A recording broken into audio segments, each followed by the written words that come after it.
Hello friends, welcome to my YouTube channel. तो आज हम लोग सबसे पहले डिस्कस करेंगे कि आज जो हमने ट्रेड्स लिए, मतलब आज जो मैंने जो टेलीग्राम पे जो ट्रेड प्रोवाइड करा था, मतलब मैंने जो ट्रेड लिया था उसको मैं टेलीग्राम पे पोस्ट करता हूँ, तो आप उस ग्रुप में जरूर से जुड़ जाना और वहाँ से आप हमारे ट्रेड को ऑब्जर्व कर सकते हो, किस तरह से हमारा ट्रेड प्लान होता है और किस तरह से वो वर्क करता है। तो पहले हम सबसे पहला जो ट्रेड हमारा था जो फेल हुआ था, मैं फेलियर को भी हमें डिस्कस करना चाहिए। जब ये 9 EMA को टच किया था तो मैंने यहाँ पे ट्रेड लिया था, राइट। उसके बाद क्या हुआ कि हल्का सा 47 पे हमने एंट्री ली थी, ये 49-50 तक गया ये कैंडल, और उसके बाद ये वापस आ गया, तो हमारा स्टॉप लॉस था 42 और ये स्टॉप लॉस को हिट कर गया और ये अराउंड 40 तक गया।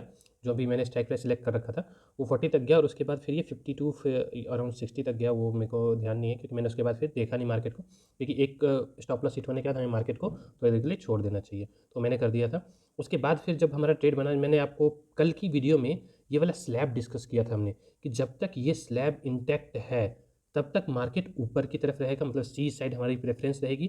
और जब ये स्लैब टूट जाएगा, मतलब ये एक मेजर रेजिस्टेंस था, जब तक ऊपर था तब तक सपोर्ट था, ये टूटने के बाद एक मेजर रेजिस्टेंस बनना होता है। तो अगर आपको ये चीज़ें नहीं पता कि सपोर्ट रेजिस्टेंस क्या होता है, किस तरह से हमें उस पर ट्रेड करना चाहिए, क्योंकि मैं अपनी वीडियो में डेली आपको सपोर्ट रेजिस्टेंस प्रोवाइड करता हूँ और उस पर ट्रेड कैसे करना है, क्योंकि हर एक ट्रेड को मैं आपको सजेस्ट नहीं कर सकता, क्योंकि मैं भी दिन में 2-3 ट्रेड ही करता हूँ, तो वो मैं टेलीग्राम पे पोस्ट कर देता हूँ।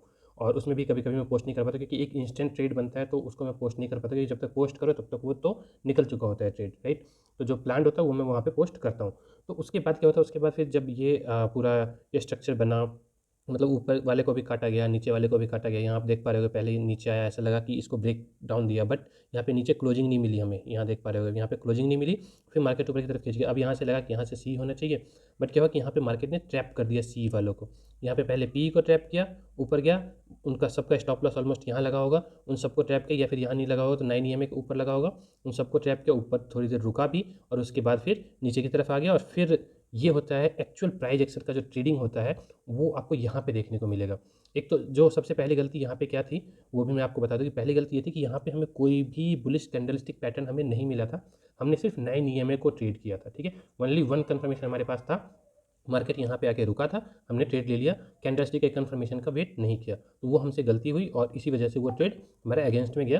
तो इसलिए हमें कभी भी बिना कैंडलस्टिक पैटर्न को चेक किए ट्रेड नहीं करना चाहिए। कैंडलस्टिक सबसे बेस्ट वे होता है ट्रेड करने का, सपोर्ट रेजिस्टेंस एंड कैंडलस्टिक। इसके अलावा उसके बाद सिर्फ और सिर्फ आपका माइंड सेट, बस ये 3 चीज़ें आपकी अच्छी होनी चाहिए, आप ट्रेड में बने रह सकते हो। और एक रिस्क मैनेजमेंट, मतलब आप कितने पैसे इन्वेस्ट कर रहे हो, वो सारी चीज़ें। इसके बाद मतलब कोई भी टेक्निकल चीज़ें सीखने के लिए नहीं बच जाता है। उसके बाद बस आपका माइंड सेट अच्छा होना चाहिए और आपका रिस्क मैनेजमेंट अच्छा होना चाहिए, तो आप मार्केट में पैसे बना सकते हो, ठीक है। जैसे कि हमने यहाँ पे हमने 47 पे एंट्री लिया, 42 पे हम एग्जिट कर गए। अगर हम एग्जिट नहीं करते तो हो सकता था हमारा प्रॉफिट हो जाता है यहाँ पे, ठीक है, यहाँ हो जाता।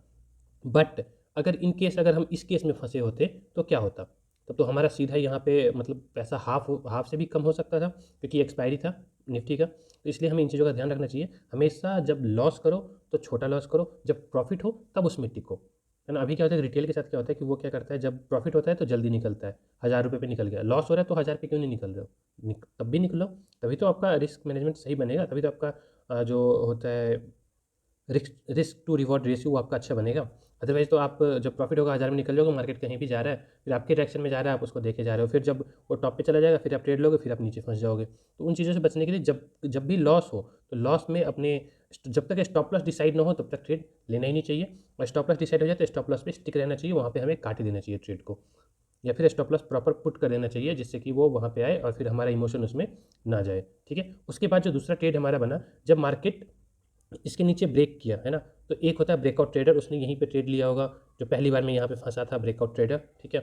उसके बाद जब यहाँ पे आया तो हमें क्या था कि हमें कंफर्मेशन पे ट्रेड लेना है, क्योंकि हमारा एक ट्रेड ऑलरेडी लॉस में जा चुका था। तो हमने क्या किया, कंफर्मेशन का वेट किया, है ना, मार्केट नीचे आया, मैंने यहाँ पे जब ये नीचे आ गया था, ये वाला ग्रीन कैंडल बनने लग गया था, उसी टाइम पे मैंने टेलीग्राम पे मैसेज डाल दिया था कि हम पी के लिए रेडी हो रहे हैं, ठीक है। आप टेलीग्राम चैनल में टेलीग्राम ग्रुप है एक्चुअली वो, तो उसको आप ज्वाइन कर सकते हो और उसको जाके वहाँ पे देख सकते हो कि वहाँ पे कंफर्मेशन के लिए आप चेक कर सकते हो, और टेलीग्राम ग्रुप को ज्वाइन करके आप हमारे ट्रेड को फॉलो कर सकते हो, ठीक है। तो यहाँ पे क्या हुआ, जब ये कंफर्मेशन मिल गया, है ना, इस तरह का कंफर्मेशन, जब भी कोई भी जो सपोर्ट होता है या रेजिस्टेंस होता है ऐसे ब्रेक होता है, उसके बाद उसको ऐसे रिटेस्ट मिलता है, रिटेस्ट के बाद वो फिर नीचे आता है, तो यहाँ पे ट्रेड बनता है। और जब ये वाला ब्रेक होता है तो ट्रेड बनता है। तो या तो आप ये वाला ट्रेड पकड़ सकते थे, या फिर आप यहाँ पे ट्रेड पकड़ सकते थे। ठीक है, ये 2 पोजीशन था जहाँ पे आपको ट्रेड को पकड़ना चाहिए था। ये मैं इसलिए बता रहा हूँ ताकि आगे जब भी आपके पास कोई सपोर्ट या कोई भी रेजिस्टेंस हो तो उस पे आप खुद से ट्रेड कर पाओ, किसी पे आपको डिपेंडेंट ना रहना पड़े। इवन मेरे टेलीग्राम ग्रुप की भी ज़रूरत आपको ना पड़े। मैं तो ये चाहूँगा कि आप लोग खुद से ट्रेडिंग सीखो और खुद से करो। उसके लिए आप कैंडल स्टिक की हमारी जो वीडियो है उसको ज़रूर से देखना। उसमें मैंने बहुत सारी जो टेक्निक्स हैं वो डिस्कस करी हैं और कैंडल की फॉर्मेशन से लेके बहुत ज़्यादा डीपली मैं गया हूँ और जीरो से स्टार्ट किया है। अगर आपको नहीं आता कैंडल स्टिक का कुछ भी, तब भी आप वहाँ से सीख सकते हो। और अगर आपको आता है फिर भी जो कैंडल के पीछे का जो लॉजिक होता है, मैं किस तरह से कैंडलस्टिक वर्क करता है, कोई भी कैंडलस्टिक बेरिश या बुलिश क्यों होता है, वो सारी चीज़ें हमने उसमें डिस्कस करी हैं। तो यहाँ पे हमारा ट्रेड बना और आपने देखा कि यहाँ पे हमने ऑलमोस्ट यहाँ पे अगर आप ट्रेड लेते तो 9 रुपये का जो पुट था वो यहाँ तक आते आते 100 रुपये के आसपास तक चला गया था। ठीक है, तो ये 10x का मूव था। अगर आप इसको पूरा का पूरा राइट करते तो ये 10x का मूव था। और ये वाली जो लाइन है, अब आप अगर कल की वीडियो हमारी अगर देखोगे, शॉर्ट्स में अपलोडेड है हमारी वीडियो, तो उसमें 21,731 का जो ये लाइन है, ये कल नहीं, इवन उससे पहले भी, पहले वाली वीडियो में भी ये लाइन मैं आपको ऑलरेडी प्रोवाइड कर चुका था। ये मैंने आज बनाया है, ये आज की लाइन है क्योंकि ये कल के लिए हमारे लिए इंपॉर्टेंट रोल प्ले करेगा। तो इसको यहाँ पे हमें अपना प्रॉफिट बुक करना चाहिए था। और अगर आप यहाँ पे मतलब अच्छा प्रॉफिट हो रहा है, अगर आपने यहाँ पे बुक कर दिया, क्योंकि मैंने तो प्रॉफिट बुक करना स्टार्ट कर दिया था क्योंकि यहाँ पे आके मार्केट रुका था। अगर आप इसको शॉर्ट टाइम फ्रेम में देखोगे तो यहाँ पे आके मार्केट रुका था, तो मैं यहाँ से प्रॉफिट बुक करना स्टार्ट कर दिया था, कुछ को बुक किया और फाइनल मेरा मतलब यहाँ तक मैं भी नहीं पहुँच पाया था क्योंकि अच्छा खासा प्रॉफिट हो रहा था, तो मैं पहले ही निकल गया था। और मेरी क्वांटिटी भी कम थी क्योंकि मेरा पहला ट्रेड लॉस में जा चुका था। अगर पहला ट्रेड प्रॉफिट में होता होता तो ये वाला ट्रेड मेरी फुल क्वांटिटी के साथ होता और मुझे और भी ज़्यादा प्रॉफिट मिलता, बट क्योंकि हमने पहले गलती करी थी इसलिए मैंने अपनी क्वांटिटी को कम कर दिया था। ठीक है, उसके बाद क्या हुआ, यहाँ पे मार्केट रुका और जब भी मार्केट किसी सपोर्ट पे रुक के धीरे धीरे ऊपर बढ़ता है तो वो ऊपर नहीं जाता है। ठीक है, अगर इसको ऊपर जाना होता तो बड़ी कैंडल्स बनाता वो। ठीक, बड़ी कैंडल्स बनाता फिर ऊपर जाता। और अगर इस चीज़ को आपको देखना है तो जैसे ये 9 EMA है, ठीक है, ये 9 EMA है, जो जो लोग जानते हैं उनको, उनके लिए मैं बता दे रहा हूँ, 9 EMA है। एक 23 EMA लगा लेना और उसको देखना, वो ऑलमोस्ट यहाँ पे घूम रहा होगा 23 EMA। ठीक है, लगा के देखना और अगर आपको समझ में आए तो जरूर से कमेंट में भी डालना। ये 23 EMA यहाँ पे घूम रहा होगा और ये जब तक इसके ऊपर 23 EMA के ऊपर सपोर्ट बना के ऊपर न निकले ना, तब तक हमें नहीं समझना चाहिए कि मार्केट बुलिश है। या फिर आप इसमें फिबोनाची रिट्रेसमेंट भी लगा के देख सकते हो, वो भी आपको यहाँ पे रेजिस्टेंस दिखा रहा होगा। मैंने अभी देखा नहीं है, आप चेक कर सकते हो, जरूर दिखा रहा होगा। फिबोनाची 100% वर्क करता है इस केस में, मतलब रिट्रेसमेंट के केस में। तो इसके बाद यहाँ से भी आप एक ट्रेड बना सकते थे, जो मैंने नहीं लिया क्योंकि मेरा यहाँ पे अच्छा प्रॉफिट हो गया था। ऑलरेडी मेरा एक लॉस था और लॉस रिकवर होकर मेरा प्रॉफिट हो चुका था। उसके बाद फिर देखो, उसके बाद देखो, ये हमारा सपोर्ट का एरिया था, है ना। शाम इवनिंग में मार्केट यहाँ पे आया। मार्केट का मैंने अभी क्या बताया कि जब मार्केट किसी भी सपोर्ट को तोड़ता है तो उसका एक कंडीशन होता है, सपोर्ट पे आया, ऐसे बाउंस किया, फिर उसको तोड़ा, ये होता है प्राइस एक्शन। ठीक है, अभी जो सुनते रहते हो आपकी प्राइस एक्शन क्या होता है, प्राइस एक्शन ट्रेडिंग क्या होता है। प्राइस का जो एक्शन होता है, किसी सपोर्ट पे वो आया ऊपर से, ठीक है, ये सपोर्ट था मान लो, ठीक है, ये ऊपर से आया और इस पर हल्का सा जंप लिया, मतलब कि ये सपोर्ट पे बायर्स थे, ठीक है, बायर्स पे आके उसने जंप लिया, बायर्स एग्जॉस्ट हो गए, उसके बाद सेलर्स ने सेल कर दिया, ये टूट गया। अब जो ये बायर्स थे ये सारे लॉस में जा चुके हैं। ये फिर से इसको रिटेस्ट करेगा कि हाँ, मतलब यहाँ पे एक्चुअल में बड़े सेलर्स हैं या नहीं है। तो अगर यहाँ पे कंफर्मेशन मिल गया तो मार्केट नीचे आ जाता है। तो ये हुआ, ये यहाँ पे कंफर्मेशन मिला और सीधा ये नीचे आ गया। तो ये एक ट्रेड आप यहाँ पे प्लान कर सकते थे। तो उसके लिए लेकिन आपको कैंडलस्टिक और प्राइस एक्शन को समझना बहुत ज़्यादा जरूरी होता है। तो कैंडलस्टिक की वीडियो अपलोडेड है, आप उसको 100% देखो। और प्राइस एक्शन के लिए भी, सपोर्ट रेजिस्टेंस से किस तरह से आपको ट्रेड लेना चाहिए, वो भी, उसकी वीडियो भी मैं जल्द ही अपलोड करने वाला हूँ, तो उसको आप देखना जरूर से। तो ये हो गया हमारा आज का जो ट्रेड हमने लिया और उसको किस तरह से हमने प्लान किया वो। अब हम देखते हैं कि कल के लिए हमारे पास important support and resistance level क्या है। तो important support and resistance level already जो आपको ये लाइंस दिख रही हैं, ये वाली लाइन मैंने आज ऐड करी है, 21,800 के आसपास का एरिया है ये, है ना। मेजर ट्रेंड मार्केट का वैसे, क्योंकि इवनिंग में आके मार्केट बुलिश हुआ है, ठीक है, वो भी रिलायंस की वजह से। HDFC गिरा है और रिलायंस बुलिश हुआ है। अगर दोनों, अगर HDFC भी थोड़ा सा सपोर्ट कर देता तो मार्केट इवनिंग में बहुत ज़्यादा पंप कर जाता। तो डिपेंड करेगा कल, अगर, क्योंकि रिलायंस बुलिश है तो बाकी शेयर्स भी बुलिश होने के चांसेस बनेंगे कल के दिन में। तो मॉर्निंग में अगर मार्केट ऊपर ओपन होता है तो इस तरह का प्राइस एक्शन हमें यहाँ पे देखने को मिल सकता है।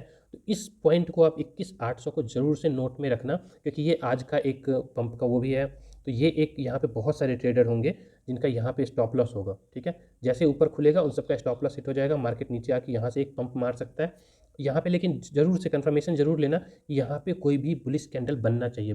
जब तक कैंडल ना बने तब तक ट्रेड नहीं लेना चाहिए। कैंडल बना, उसके नीचे का स्टॉप लॉस, जो भी उस बुलिश कैंडल का स्टॉप लॉस होता है, वो स्टॉप लॉस लगा के यहाँ से हम एक सी साइड का ट्रेड बना सकते हैं। ये हो गया आइडियल कंडीशन। जरूरी नहीं है कि मार्केट इसी तरह बिहेव करे, ऊपर खुले और यहाँ पे आ जाए। हो सकता है बहुत बड़ा गैप अप खुले और फिर यहाँ से एक रिजेक्शन ले ले मार्केट, ठीक है। तो जो भी हमारा सपोर्ट और रेजिस्टेंस है उस पर आपको क्या करना है, चेक करना है कि वहाँ पे बुलिश कैंडल्स बन रही हैं या बेयरिश कैंडल्स बन रही है। अगर बुलिश कैंडल बन रहा है तो सपोर्ट है, और अगर वहाँ पे बेयरिश कैंडल बन रही है तो वो टूट के रेजिस्टेंस बन जाता है, ठीक है। तो उसी अकॉर्डिंग इन लेवल्स पे हमें ट्रेड करना है। बस ये एक लेवल एक्स्ट्रा 21,800 वाला आप ऐड कर लेना अपने चार्ट में, और उसके नीचे का जो हमारा जो सबसे मेजर सपोर्ट है, अगर इन केस अगर गैप डाउन खुलता है तो ये जो हमारा सपोर्ट है इस पर भी सेम प्लान रहेगा। अगर इसके नीचे ओपन होता है तो ये हमें एक रिजेक्शन देता हुआ दिखेगा, और अगर नीचे ओपन होता है तो मार्केट के गिरने के चांसेस बढ़ जाएंगे इंस्टेड ऑफ, क्योंकि आज रिलायंस बुलिश होने के बाद भी अगर कल मार्केट नीचे खुलता है और यहाँ से हमें एक अच्छा रिजेक्शन देखने को मिल सकता है, और रिजेक्शन देखने को मिल गया तो मार्केट लंबा गिर सकता है। इस चीज़ को ध्यान में रखना। और कल के लिए हमने सी को होल्ड किया है स्मॉल अमाउंट में, जो प्रॉफिट में था उसको हमने होल्ड किया है। और टेलीग्राम ग्रुप पे भी मैंने अपडेट किया था कि सी को होल्ड कर सकते हैं, पी को होल्ड नहीं करना है। कल भी मैंने मना किया था कि पी को होल्ड नहीं करना है। तो ये हमारा आज का निफ्टी का अपडेट है। अगर हम बैंक निफ्टी को देखें तो ये बैंक निफ्टी का 5 मिनट का चार्ट है। तो ये हमारा जो सपोर्ट एंड रेजिस्टेंस है, अगर आप मॉर्निंग में इसका ट्रेड देखोगे तो इसने मॉर्निंग में हमें ज़्यादा अच्छा ट्रेड दिया है। ये वाली लाइन आपको ऑलरेडी प्रोवाइडेड थी। मार्केट यहाँ पे ओपन हुआ, इस लाइन से पूरा का पूरा देख लो रिजेक्शन लेके नीचे आ गया। लेकिन क्योंकि आज हम लोग मेनली निफ्टी में ही ट्रेड करते हैं, निफ्टी का एक्सपायरी भी था इसलिए हमने उसी में ट्रेड किया, हमने बैंक निफ्टी में इसको ट्रेड नहीं किया। तो यहाँ पे एक स्कैल्पिंग मोमेंट अच्छा बन सकता था, है ना। तो ये हमारा मॉर्निंग का ट्रेड भी सक्सेसफुल हो जाता अगर हमने यहाँ ट्रेड किया होता तो। लेकिन ये अगर वाली बात है ना। तो हमने बैंक निफ्टी को ट्रेड नहीं किया, लेकिन जो लोग बैंक निफ्टी को ट्रेड करते हैं उन लोगों के लिए ये मेजर सपोर्ट एंड रेजिस्टेंस है। अभी मार्केट इस सपोर्ट पे आया है। आज मार्केट इतना नीचे गिरने के बाद भी जो मेजर वॉल्यूम है वो हमारा 45,900 मतलब 46,000 के आसपास ही है। ये नोट करने वाली चीज़ है कि मार्केट इतना ज़्यादा नीचे नीचे यहाँ पे इतनी देर तक ट्रेड किया, लेकिन जो वॉल्यूम है वो ऊपर है ना। तो ये हो सकता है कि ये दिखा रहा है कि मार्केट नीचे गिर सकता है, मतलब जो भी बाउंस आएंगे वो सेलेबल होंगे। तो बैंक निफ्टी बेरिश है और निफ्टी बुलिश है, तो हो सकता है दोनों में कन्फ्लिक्ट हो तो हमें ट्रेडिंग का मौका ना भी मिले, क्योंकि जब दोनों अपोजिट चलते हैं तो फिर प्रीमियम में मूव अच्छा नहीं आता है, ठीक है। तो इस चीज़ को भी ध्यान में रखना, क्योंकि बैंक निफ्टी ज़्यादा बेरिश दिख रहा है।